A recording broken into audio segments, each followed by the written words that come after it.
ಕೆಲಸ ಇಲ್ಲ, ಸಂಬಳ ಇಲ್ಲ, ಬಾಡಿಗೆ ಕಟ್ಟಿಲ್ಲ, ತರಕಾರಿ ಇಲ್ಲ, ಹಾಲಿಲ್ಲ, ಸ್ಕೂಲ್ ಫೀಸ್ ಕಟ್ಟಿಲ್ಲ, ಮನೆ ಕಟ್ಟಿಲ್ಲ, ಸೈಟ್ ತಗೊಂಡಿಲ್ಲ, ಬಂಗಾರ ಇಲ್ಲ.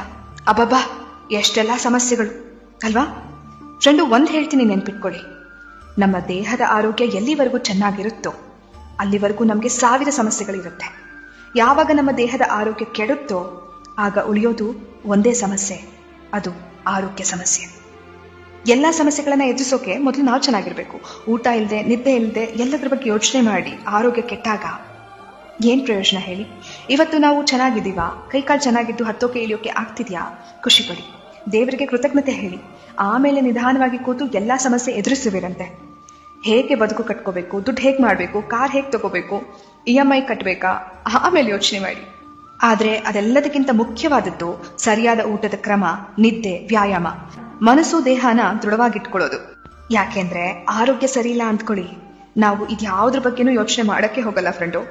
ಮತ್ತೆ ಯಾವಾಗಪ್ಪ ಹುಷಾರಾಗ್ತೀನಿ, ಮೊದಲಿನ ತರ ಯಾವಾಗ ಆಗ್ತೀನಿ, ನನ್ನ ಕೆಲಸ ನಾನೇ ಯಾವಾಗ ಮಾಡ್ಕೋತೀನಿ, ಎಲ್ಲ ಕಡೆ ಯಾವಾಗ ಓಡಾಡ್ತೀನಿ, ಇಷ್ಟಪಟ್ಟಿದ್ದು ಯಾವಾಗ ತಿಂತೀನಿ ಅನ್ಸುತ್ತೆ. ನಿಮ್ಮ ಆರೋಗ್ಯವನ್ನ ಜೋಪಾನವಾಗಿ ನೋಡ್ಕೊಳ್ಳಿ. ನಿಮ್ಮ ದೇಹವನ್ನ ಪ್ರೀತಿಸಿ, ರಕ್ಷಿಸಿ, ಆರೈಕೆ ಮಾಡಿ. ಇವತ್ತು ನಿಮ್ಮ ನಿಯಂತ್ರಣದಲ್ಲಿರೋ ನಿಮ್ಮ ಆರೋಗ್ಯ ಎಷ್ಟು ಅಮೂಲ್ಯವಾಗಿದೆ ಎಂದು ಬೇಗ ಅರ್ಥ ಮಾಡ್ಕೊಳ್ಳಿ.